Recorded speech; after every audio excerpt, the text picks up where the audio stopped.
meltdown on Black Wednesday. Watch out, excuse me. 5 years ago today, the government faced one of the biggest financial crises in history. It was incredible. You can hear wave after wave of selling hitting the market. It was a day when the Bank of England lost billions and speculators made fortunes. It was in excess of $1 billion of profits. Over the last 15%. A day of disaster from which the government never recovered. It was quite clear the government was not in charge of events. I had no doubt we were in the middle of quite the biggest political crisis that I could remember.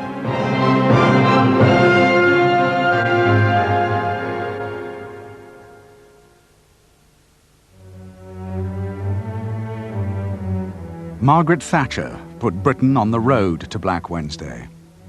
The economy was in crisis, and in her own party, the knives were out for the Prime Minister. Her Chancellor, John Major, suggested a rescue plan.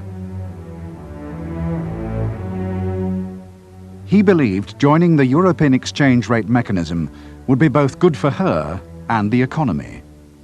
Margaret Thatcher detested the idea of putting the pound into Europe, but most Tory MPs supported it, and she knew years of division had to end. There had been some pretty heated discussions back in 1985, 1986. I remember one famous occasion ending in discord in the cabinet room with Geoffrey Howe storming out and slamming the door, possibly the most decisive thing he ever did. So feelings ran pretty high for a long time. John Major took it all down. He managed to gently persuade her that it was probably right for the economy. There were strong domestic political reasons to do it. And slow, rather like water dripping on a stone, it eventually became not too painful a decision for her to take. It would be a revolution. The pound's value would be locked against the German Deutschmark and other European currencies. It could vary, but only a little. To maintain the pound's value, British interest rates had to match German ones. In theory, the pound would then be stable, equally attractive to investors. Whatever the Germans did to their interest rates, we would have to do the same. The hope, German discipline would give Britain a stable pound, low inflation, and German-style prosperity. It was a high-risk strategy. Nevertheless, Margaret Thatcher called in her Chancellor and the highest officials. She decided Britain would join the ERM the very next day. The hope was it would boost the Prime Minister's popularity before the Tory party conference in 3 days' time. This meant going in at the level the pound stood against the Deutschmark then, which was high. Despite the ERM rules, the Prime Minister took the decision without negotiation. Although she was the one who let us in, she did it against her better judgment. And with a bit of defiance, there was no nonsense about consulting the Europeans. We did it, and we alone did it.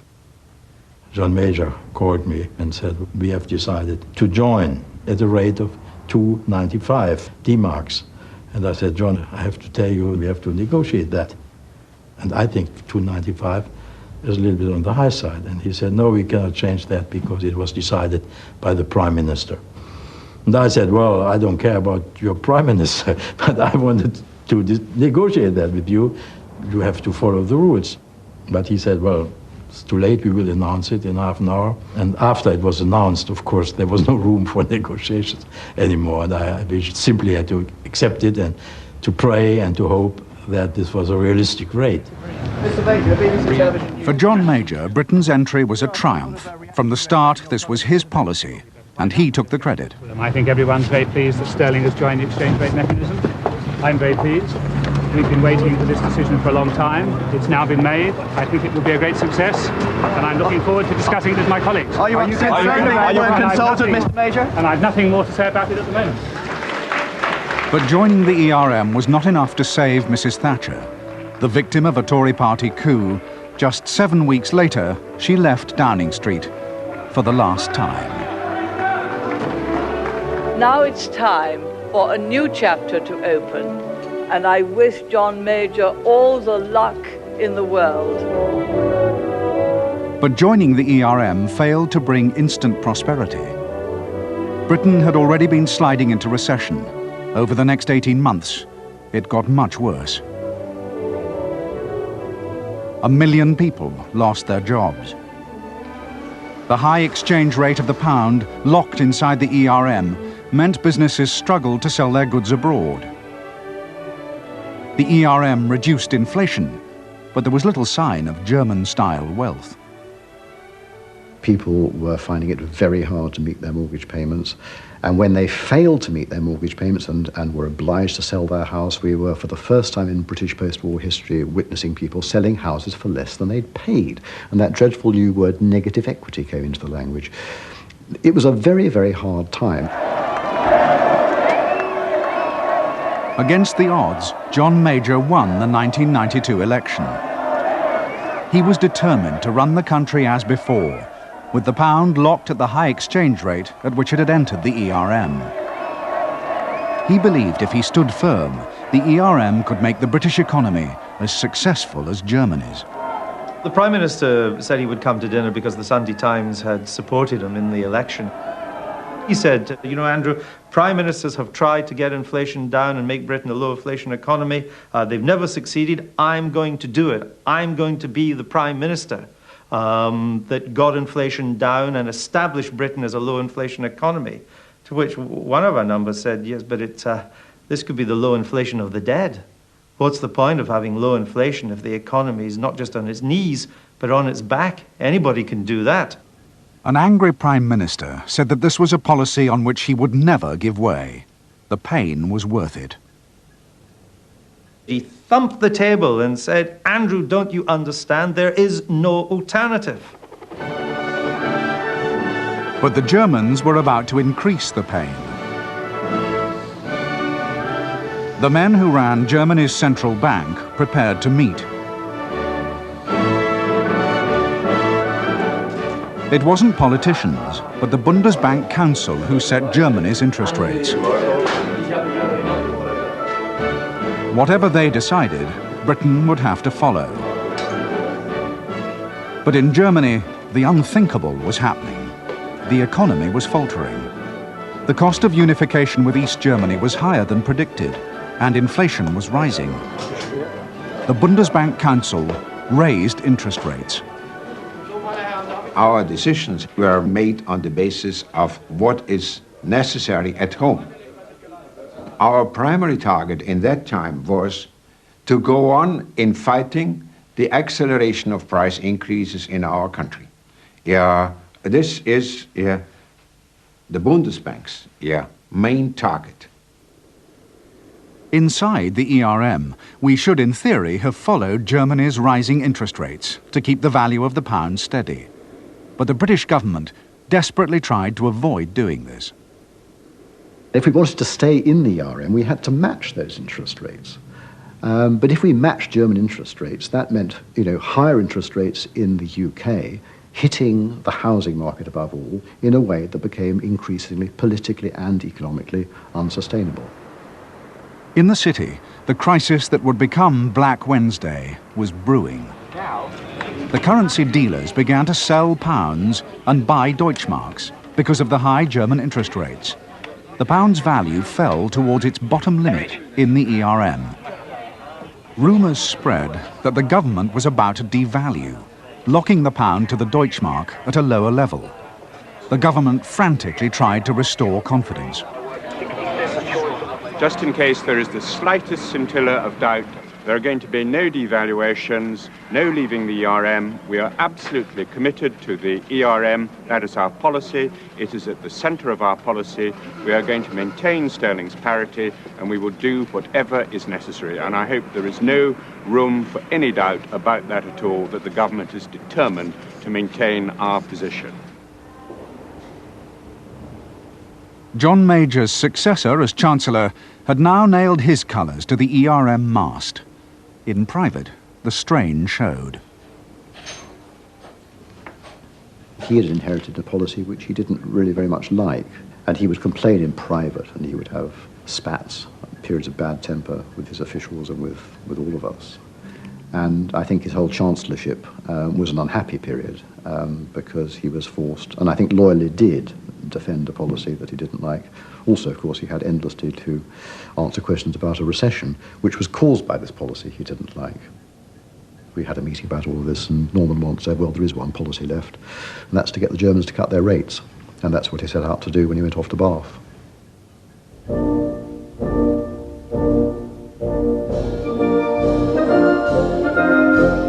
What happened now edged Britain closer to Black Wednesday. Europe's finance ministers and top bankers were gathering. Norman Lamont's mission was to persuade the Bundesbank president to cut German interest rates to help Britain. Chancellor, what about the pound today? A last-minute letter from Germany's leader gave hope. Before Bath, John Major had a very clear indication from Helmut Kohl that Kohl would like to see German interest rates come down. And that's the context, of course, for the Bath meeting, and it's very important because what the Chancellor then had to do was see the colour of their money. As Norman Lamont welcomed his guests, they could see he was a Chancellor under pressure. Resign! Resign! Resign! Resign! Resign! He hoped his European colleagues would back him.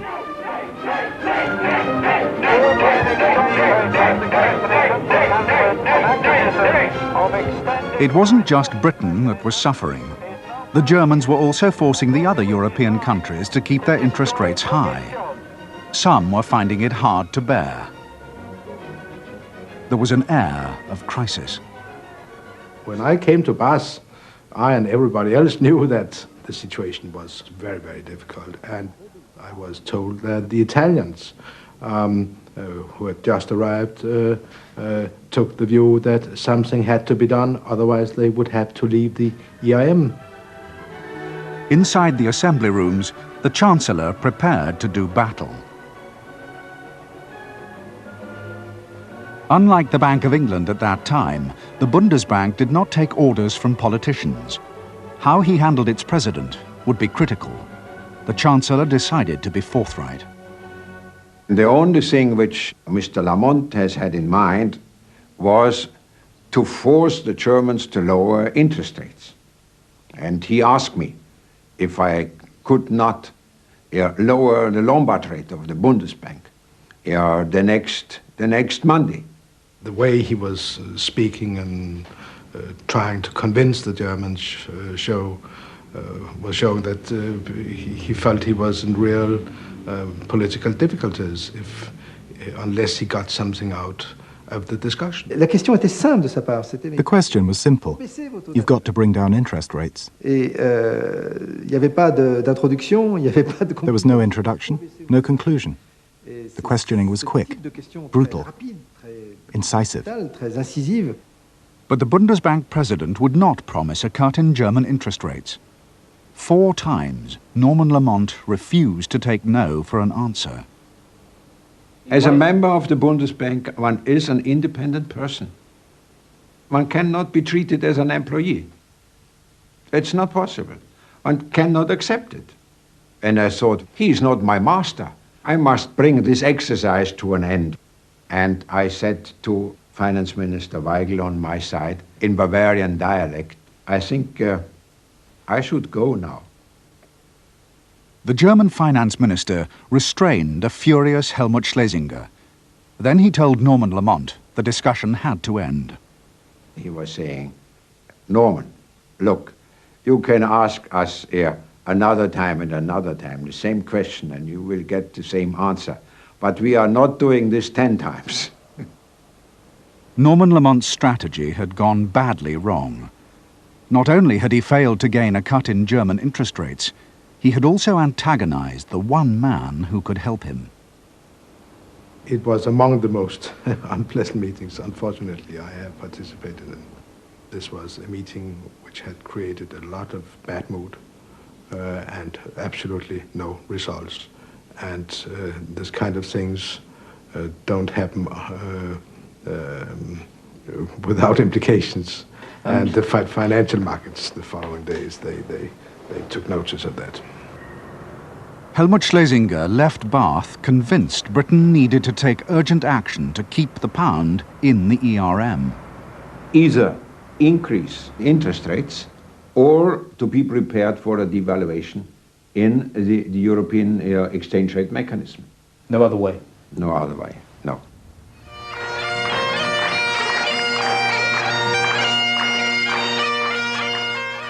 But instead of taking action, the Prime Minister pinned the credibility of his entire government on keeping the pound in the ERM at its existing rate. He ridiculed those who said other policies would be better for Britain. Now we have the inevitable chorus of quack doctors peddling their remedies. I said to him many times, you really are taking a big risk for yourself that you'll have to eat these words if you go as far as you do. All my adult life, I've seen British governments driven off their virtuous pursuit of low inflation by market problems or political pressures. I was under no illusions when I took Britain into the exchange rate mechanism. I said at the time that membership was no soft option. The soft option, the devaluer's option, the inflationary option, in my judgment, that would be a betrayal of our future at this moment. And I tell you categorically, that is not the government's policy. But the very next day, events overtook John Major's words. In Rome, the Italian government was trying to prevent the collapse of its entire economy. In London, the dealers, fearing devaluation, jettisoned the Italian lira. The lira's value plummeted.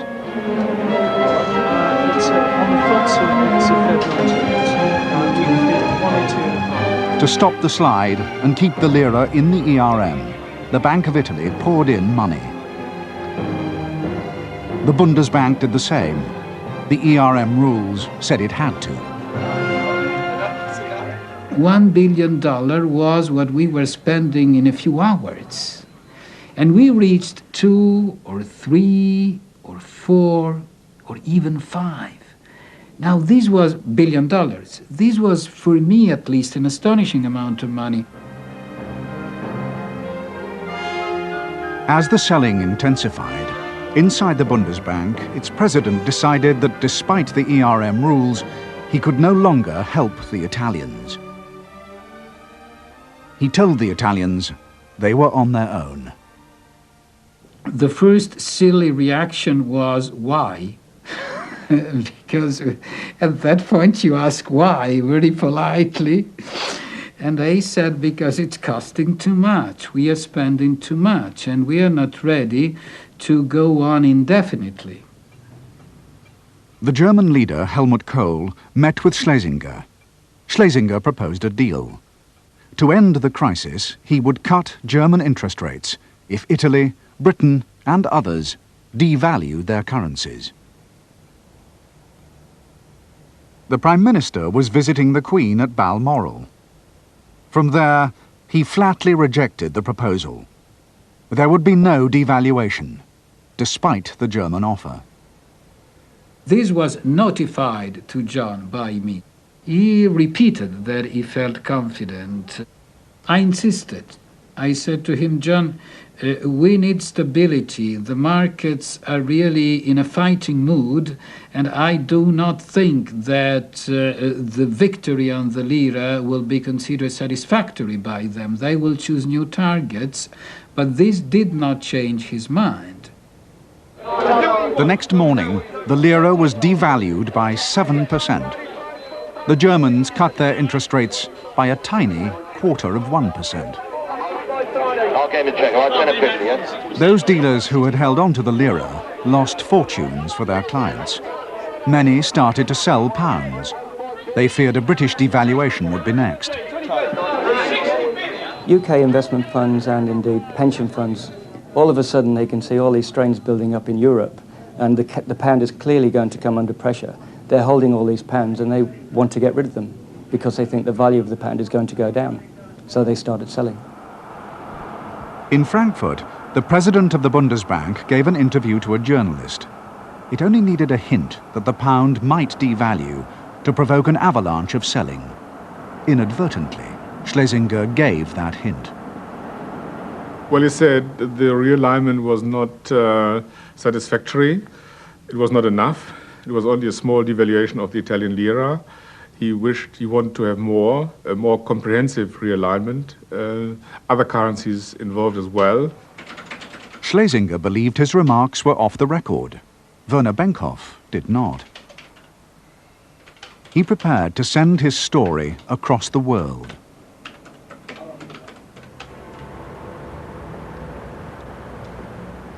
At the Treasury, Norman Lamont knew nothing of this bombshell. But that day had seen some of the heaviest selling yet of the pound. He and his advisers were already planning their defences. On the Tuesday evening, we met for the Chancellor to sanction a sort of a firefighting fund of £1 billion to defend the pound against speculation. And then the word came through that there might be something published next day in which the head of the Bundesbank had indicated that a wider revaluation might have been helpful. The newspapers were preparing their front pages. I could not say I haven't said this. It was not true.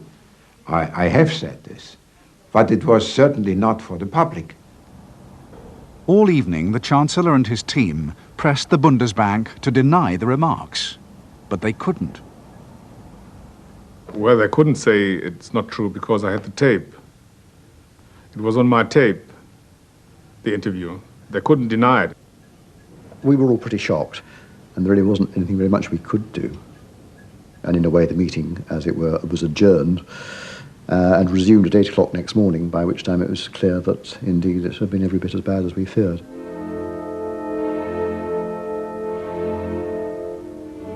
Black Wednesday dawned. We got into work at 6 o'clock because Schlesinger had made his comments the night before. And with what happened in the lira, we were all pretty worried that the pound was going to come under a lot of pressure that day. And so the drama began. The rumours of a devaluation meant that to hold on to sterling was a gamble. Banks, pension funds, international companies told their dealers to sell the pound. And then the speculators joined the fray. George Soros gambled £5 billion, selling while sterling was still high, but intending to buy back cheaply if the pound devalued and make a fortune.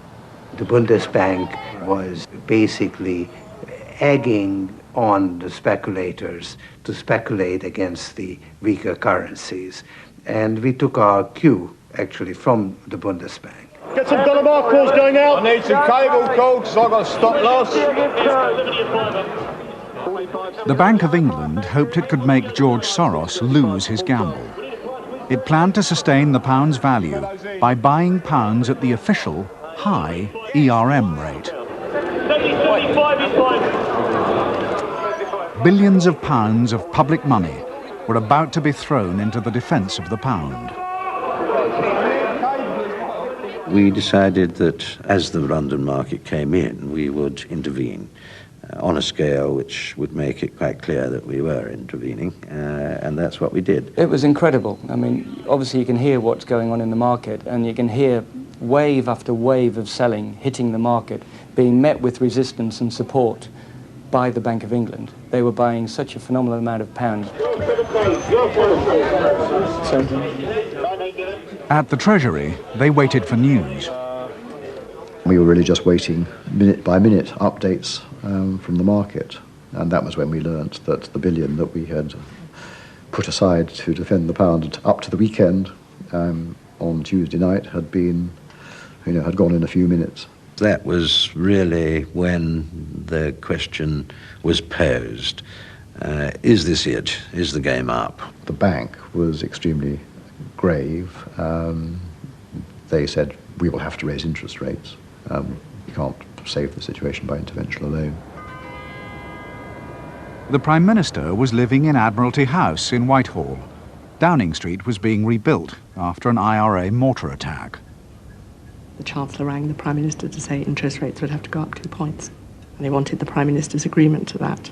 And this was obviously a very difficult moment for the Prime Minister. For months, John Major had not put up interest rates. Now, after anguished debate, he agreed a rise to 12%. The Prime Minister thought that this interest rate increase was absolutely explosive in terms of its political impact, given the state of the economy, the recession, and particularly the housing market. In the Admiralty House dining room, the Prime Minister met three of his most senior ministers: Michael Heseltine, Douglas Hurd, and Kenneth Clarke. He asked them to endorse his decision. We got the message. Douglas Hurd, Michael Heseltine and myself, we were in a sterling crisis. And he wished to put up rates dramatically to show the political will, to defend the value of the pound, to see if it would have the effect of stabilising it and stopping the flow of our reserves out, because we were defending at the time, simply by buying sterling as much as we could, using our own golden currency reserves. And he got the agreement of the group that we had to raise interest rates. It was necessary. Off he went, raised rates by 2%. Anyone want to buy a house? Watch out, excuse me.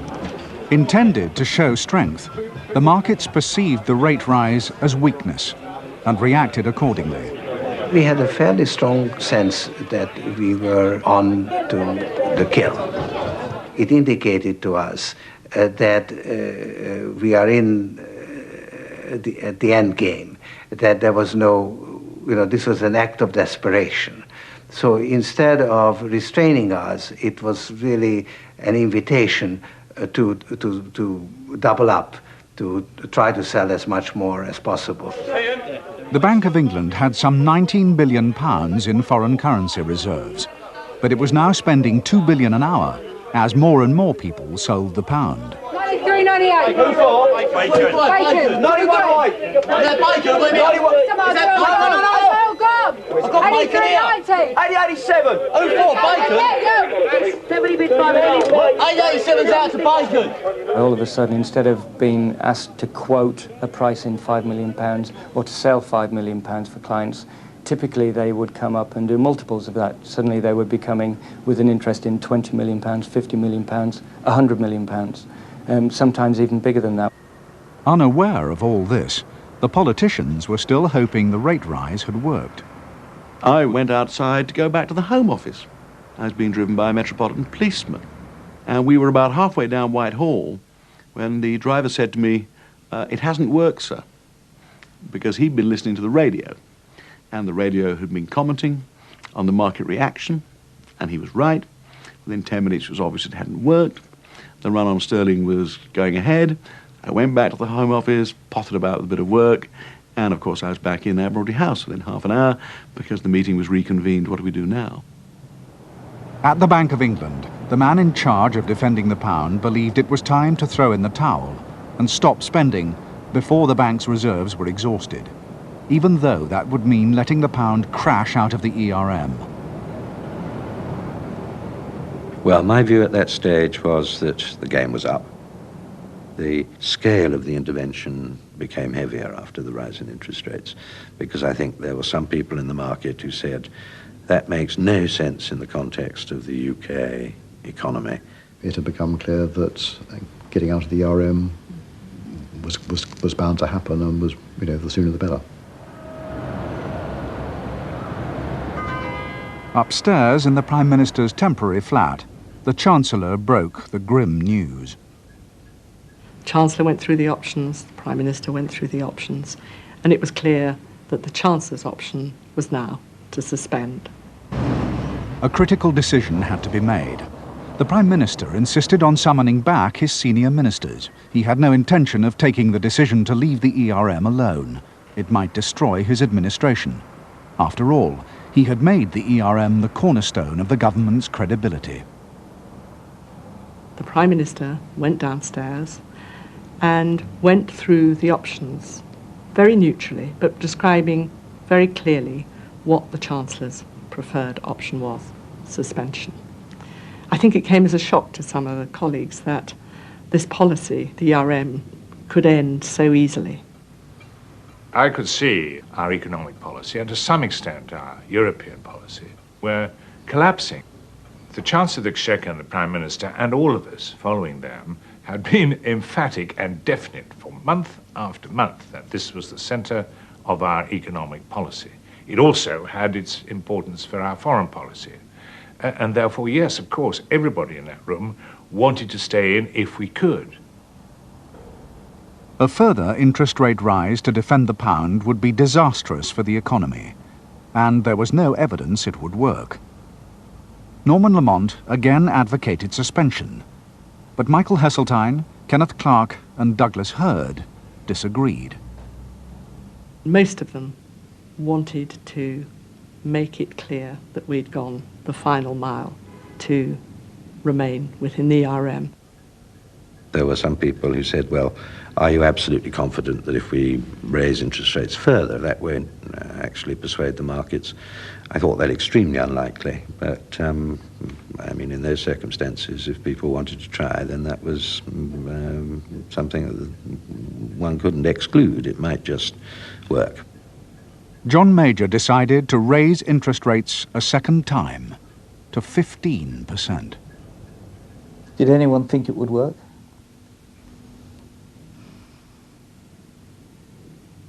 I don't know if anyone thought it would work.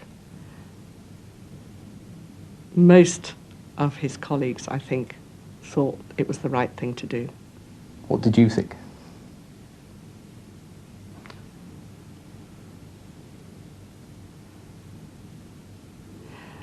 My thought at the time, I was mostly concerned with making sure that what was obviously going to be an extremely dangerous moment for the Prime Minister was that the decision was concluded in a way that had the support of his key ministers. This was such a crisis for the government that apart from the value of our wisdom and opinion, we had to be carried with these dramatic events. You could break up the government. If some senior minister immediately said, well, I never agreed to any of this and this was a terrible folly. Put another way, which is the phrase I used, we were there to have our hands dipped in the blood to make it clear. This was a collective responsibility at the top of the government. MLR's 15%. 15%. What? 15%. 15%. Effective from tomorrow. 15% MLR. The interest rate market, which was sitting 30 yards away, exploded in noise. We thought, we can't believe it, the Bank of England's raised interest rates again. That was a sign of weakness, not of strength.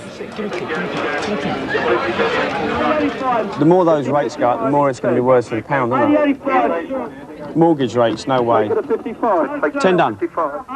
Dollar mark. There was a very, very small rally in sterling. It went up maybe a third of 1%, a very, very small rally for such a big rise in the interest rates, and immediately settled back on the floor. And the Bank of England was still buying pounds. That afternoon, it became a veritable avalanche of selling. In a sitting room inside Admiralty House, Michael Heseltine, Douglas Hurd and Kenneth Clarke now sat drinking tea, hoping against hope the second interest rate rise would work. It was whilst we were in the sitting room in the afternoon that we suddenly realised that we were probably less well informed than practically anybody else in the United Kingdom about exactly what was going on. And so we actually began to search for a transistor radio. We decided that we should try to keep in touch with the money markets. And here we were, cooped up in Admiralty House, three people in the country least well informed about the hour-by-hour movements in the money market, which kept being reported to us and upon which we were acting. Realignment this week, Treasury Bank Chief Economist said.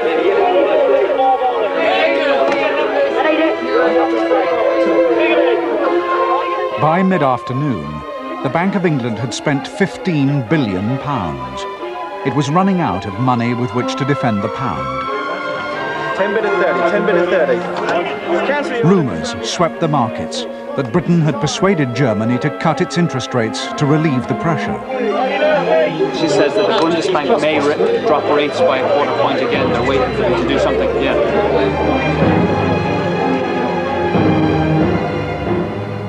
But the Bundesbank was not going to take decisions that put the needs of Britain before those of Germany.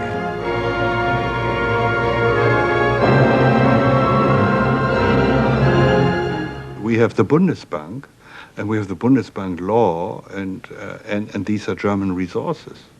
So, you know, to give everyone a free ride is not our task. Our task is to make possible currency cooperation on rates which the politicians fix, and if they are unsustainable, well, the politicians should change them. The Prime Minister had a series of conversations with the Germans to explore whether they would support sterling. Getting Helmut Kohl to say yes or no to that was important. But when John Major asked Helmut Kohl for German help, his reaction was non-committal. Reassuring, I'll get back to you.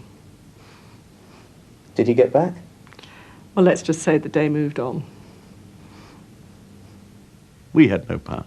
The markets and events had taken over. It became increasingly obvious as the day went on that we were merely being flotsam and jetsam, being tossed about in what was happening. And then?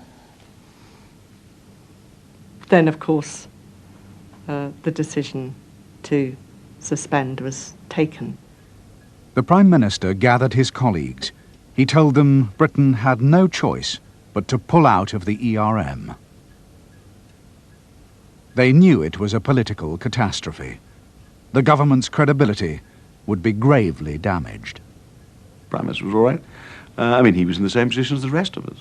That the government was suffering a major calamity, and that we found we had not got sufficient control over events, and the British government couldn't stop it. No government could stop it when that amount of market sentiment was moving so much money around so quickly, and we had an indefensible value of the pound. And John was in perfect control of himself and in control of the such businesses we could handle throughout the day. The Prime Minister was calm and matter-of-fact, and indeed usually in the heart of a crisis, in the very eye of the storm, in my experience, things are calm and quiet. It's before and afterwards that the emotional storms, or the nervous storms, begin to blow. Keith, I've done the dollar side, I'll just work the mark there now, right? The government made no announcement, but the Bank of England now withdrew from battle. At 4 o'clock, suddenly the Bank of England wasn't supporting pounds. Instead of a load of noise coming out of the voice brokers and everything and around the dealing room, everyone just sat in stunned silence for about 2 seconds or 3 seconds, and all of a sudden it erupted and sterling just free fell. That sense of awe that the markets could take on a central bank and actually win, I couldn't believe it. So how many pounds have you sold? About $500 million. $500 million. So has it been good business? Yeah, it's been really good. What does that mean to the bank here? We've had an excellent day. We've made a lot of money, so it's good. What are we talking about, a couple of £100,000? Probably about 10 million. 30 off for the pound.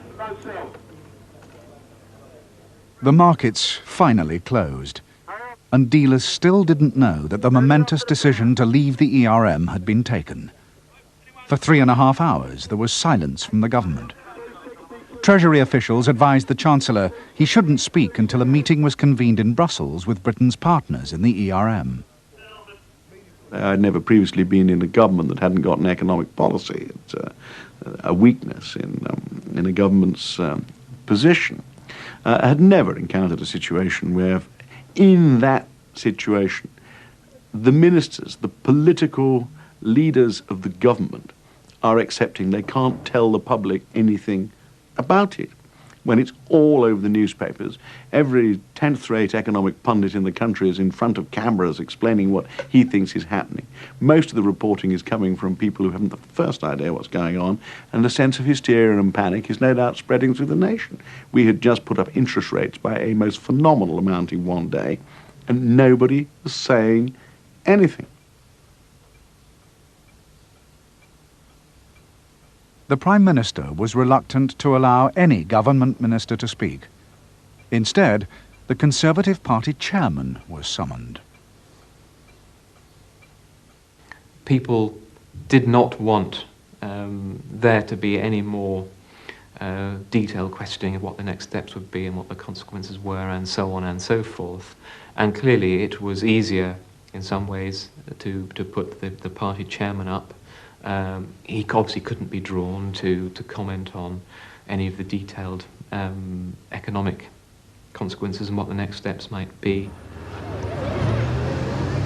As I came in, Michael and Douglas and Ken put up this sort of low cheer, and I thought this was very odd. What are they cheering about? What then became evident, what they were cheering about, was that it had been decided that although the decision had been taken to go out of the ERM, that it was going to be myself who was going to appear on television that evening to explain it. And this rather kind of bizarre explanation was that there was this funny body called the Monetary Committee, who, frankly, I'd never heard of, and I'm sure 99 people out of 100 had never heard of, which sat in Brussels.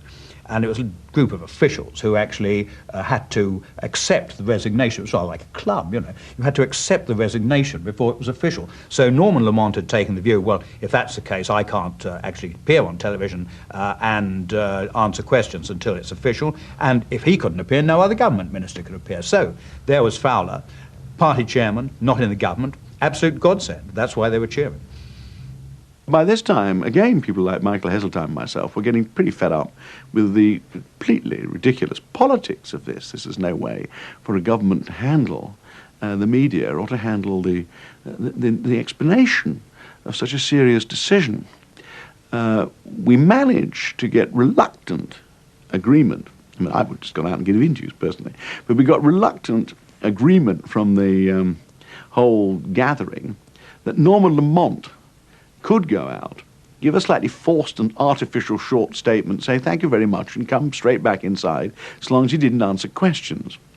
This was a fair old fiasco and added to the sense of, no doubt, unreal drama to the outside world.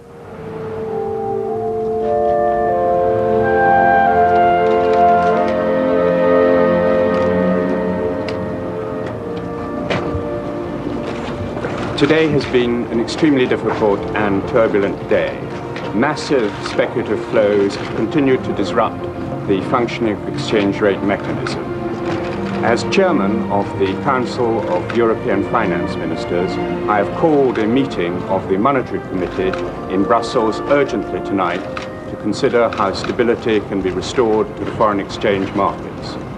In the meantime, the government has concluded that Britain's best interests are served by suspending our membership of the exchange rate mechanism. As a result, the second of the 2 interest rate increases that I sanctioned today will not take place tomorrow, and minimum lending rate will be at 12% until conditions become calmer. I will be reporting to Cabinet, discussing the situation with colleagues tomorrow, and may make further statements then. But until then, I have nothing further to say. Thank you very much. Mr. Lamont, what about those in your party that are calling for your resignation? Mr. Fowler, it's difficult to see this as anything other than a defeat and humiliation for the government and a blow to the credibility of the Prime Minister, is it? No, I don't think it's any of those things. I think the fact of the matter is that the government has had to respond to quite an exception. The Prime Minister telephoned Fleet Street editors. He was about to discover old allies had become enemies. It was 7:30 on Wednesday evening. My secretary came to get me to tell me that the Prime Minister was on the line. Now, that's a sort of an unusual thing to happen, even in a busy tabloid office. And I couldn't, for the life of me, think what he wanted to talk about. We were up to our neck in God knows what, and the Prime Minister mysteriously can find a couple of minutes to come and chat to a tabloid tosspot. So, I pick up the phone and he says, hello, Kelvin, how are you? And I said, fine, Prime Minister, how are you? And we swap a bit of chit-chat, and he says, how are you going to play today? And so I acted slightly dumb, and I said, in what sense, what do you mean? He said, well, the big story, how are you going to play that? I said, well, I have on my desk, Prime Minister, a great big bucket of shit. He went, oh, yes. And I said, I intend to pour it all over you tomorrow. And there's a sort of a pause the other end. And then he says, oh, you are a wag. John Major considered resigning. but didn't. Neither did Norman Lamont. I recall calling the Treasury on the day after Black Wednesday and saying I'd like to see the Chancellor. Much to my surprise, at about 6 o'clock, I was called over, ushered into the Chancellor's rather grand room in the Treasury. He opened a bottle of white wine. We sat. He seemed incredibly relaxed. And I said, "How do you feel after this terrible event?" And he basically said, "I feel fine. In fact, I haven't slept so well for months. Last night I didn't have to worry about the value of the pound." And it was extraordinary. Here was a policy that had been reduced to ashes at huge expense. And the Chancellor was saying the government would set another economic policy which put Britain's interests first. During Black Wednesday, the Bank of England lost between £3 to £4 billion of public money, trying to keep the pound inside the ERM.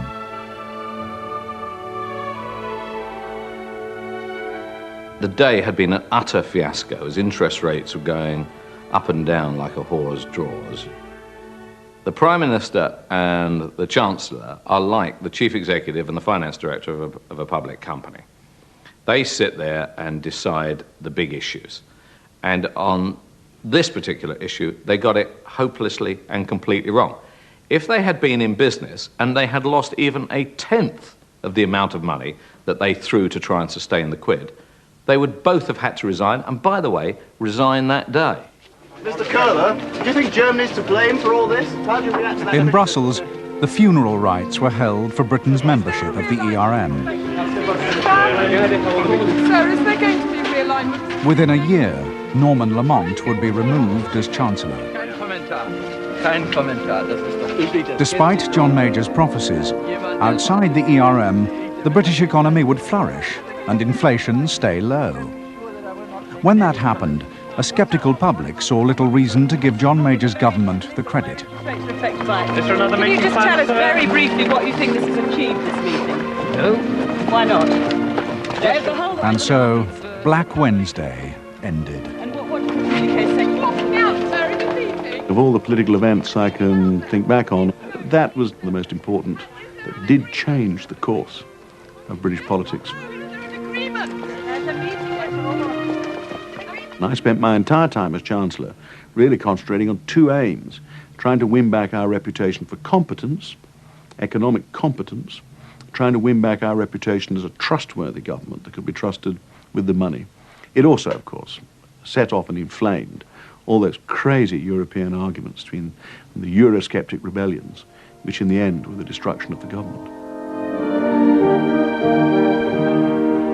Black Wednesday happened because the currency dealers could see the conflict between the British economy, which needed one thing, and the German economy, which needed another. And then they reacted. As Britain considers whether to join a single European currency, the one question is, what's to stop it happening again? The speculators are waiting. They remember the fortunes they made on Black Wednesday. It was $1 billion, in excess of $1 billion of profits, because we had a position approaching, I think, $10 billion, and the fall was more than 10%. 21! 40, and it was showing just That's big figures!